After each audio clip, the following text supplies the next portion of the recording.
مارے جا رہے ہیں۔ آج کل کی ویڈیو ہے، 3 غیر مسلم لڑکوں نے مل کر کے کالج سے بچی کو بلایا اور اس کو مار کر کے اسکارپیو میں لے گیا، 3 دن ریپ کیا اور ریپ کرنے کے بعد اس کے جسم کو سریعام لے کر کے پھینک دیا۔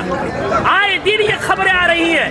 میں پوچھنا چاہتا ہوں اس کے پیچھے کے ذمہ دار معاشرے کے ہمارے اور آپ جیسے بے غیرت لوگ نہیں ہیں جو شادیوں میں ناچ گانوں میں پیسوں میں آگ لگا رہے اور آگ لگا کر کے شادیوں کو اتنا مشکل بنا دیا کہ وقت میں شادیاں نہیں ہو رہی ہے، جس کی وجہ سے ہماری بیٹیاں جذبات ان میں بھی ہے، جذبات کی رو میں بہ کر کے ایجوکیشن والی بچیاں غیروں کے گود میں کھیل نہیں رہی ہے بلکہ ٹیشو پیپر بنا کر کے انہیں استعمال کر کے گلی کوچوں میں پھینک نہیں دیا جا رہا ہے بلکہ ان کے چیتھڑے اڑائے جا رہے ہیں۔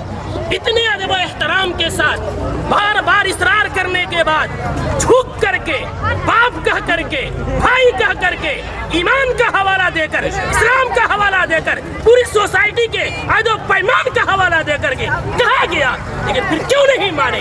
جرأت کی بات ہے، ہمت کی بات ہے۔ آخر وہ ہمت آئی کہاں سے کہ پورا معاشرہ بائیکاٹ کر رہا ہے، آپ ناچ لا رہے ہیں، چوک پہ نچا رہے ہیں، پورا بستی اس گناہ سے بچنا چاہتا ہے۔ خدا کا خوف کھائیں ہم لوگ، کل قیامت میں کیا منہ دکھائیں گے؟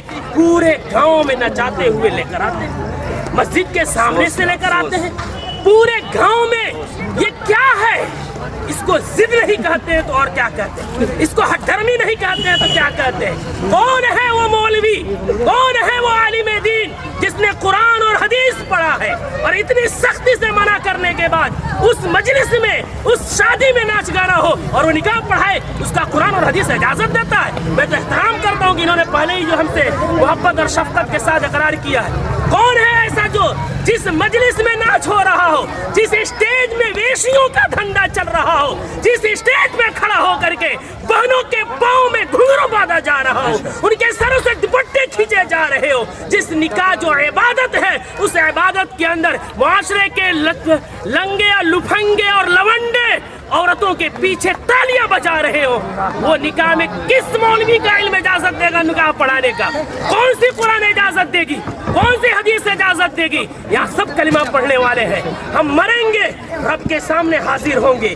دنیا کی بات چھوڑے، ہمیں یہ خوف کیوں نہیں آتا کہ نکاح ایک عبادت ہے، نماز بھی عبادت ہے، نماز میں اگر کوئی گانا بجائے نماز کا مذاق ہے، نکاح میں کوئی گانا بجائے وہ نکاح کا مذاق نہیں تو کیا ہے؟